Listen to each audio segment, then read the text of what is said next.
AP ప్రభుత్వం ఉన్న విద్యా వ్యవస్థలో సమూల మార్పులకు శ్రీకారం చుట్టింది. విద్యార్థుల సంక్షేమాన్ని దృష్టిలో ఉంచుకొని తల్లిదండ్రుల ఉపాధ్యాయుల ఆత్మీయ సమావేశం కార్యక్రమాన్ని చేపట్టింది.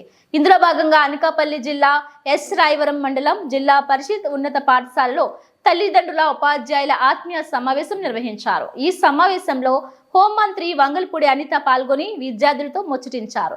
6 నెలల్లో ప్రభుత్వం విద్యాశాఖలో ఎన్నో మార్పులు తీసుకొచ్చిందన్నారు. విద్యాశాఖ మంత్రి లోకేష్ ప్రణాళికతో విద్యా వ్యవస్థను ప్రక్షాళన చేస్తున్నారని, అనంతరం మంత్రి పాఠశాలలో విద్యార్థులతో కలిసి భోజనం చేయడమే కాకుండా పక్కనే కూర్చున్న 4వ తరగతి విద్యార్థిని తారాకు అన్నం తినిపించారు. మంచి భోజనం పెడుతున్నారు.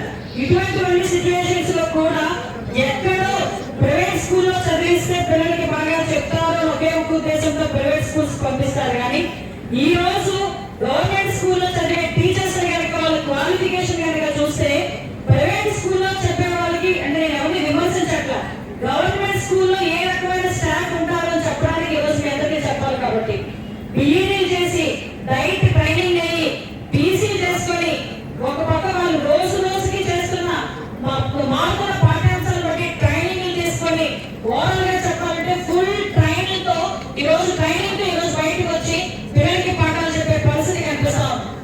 మనం ఏంటంటే ఈ రోజు ఒకటి కొన్ని సందర్భాల్లో నేను చూసిన సందర్భాలు, ఇంతకు ముందు అమ్మ పిల్లలకి భోజనం పెట్టాలంటే అలా రోడ్డు మీదకి తీసుకొచ్చి ఆ వెళ్ళిపోతున్న రిక్షానో సైకిల్నో ఆటోనో కార్నో ఏదో చూపించి చంద్రబాబులో చూపించి భోజనం పెట్టేవారు.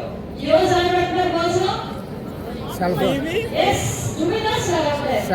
భోజనం కనుక సెల్ ఫోన్ చేతిలో పెట్టేస్తారు.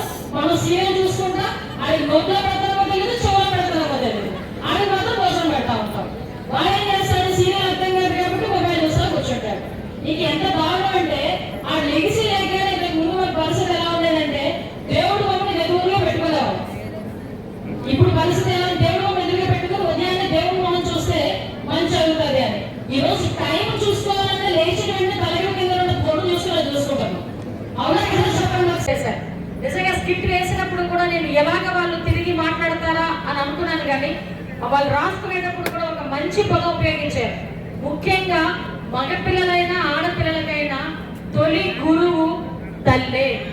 నువ్వు పిల్లోడిని ఎంత చక్కగా తయారు చేసి ముస్తాబు చేసి కూర్చోబెట్టి నాన్నని ఎవరిని చూపిస్తే నాన్న అని వాళ్ళనే పిలుస్తారు. మా పిల్లలు కూడా నువ్వు అత్త అని ఎవరిని పిలవమంటే వాళ్ళనే అత్త అని పిలుస్తారు. నువ్వు ఎవరిని అన్నయ్య అని చూపిస్తే వాడిని అన్నయ్య అనుకుంటాడు. అంటే నీ పిల్లలకి నువ్వు ఏమి నేర్పిస్తే అదే ఈరోజు ఆ పిల్లలు క్యారీ ఫార్వర్డ్ చేసుకొని ఫర్దర్ గా తర్వాత ముందుకెళ్తారు. నీ పిల్లోడికి అమ్మ ఇది మంచి ఇది చెడు వాళ్ళకి తల్లి కనుక చెప్పగలిగితే అదే తొలి గురువు తల్లే అవుతుంది. తర్వాత స్కూల్ దగ్గరికి వచ్చేసరికి మేము చదువులతో పాటు విలువలు నేర్పించే పద్ధతిలో స్కూల్లో టీచర్స్ ఉంటారు.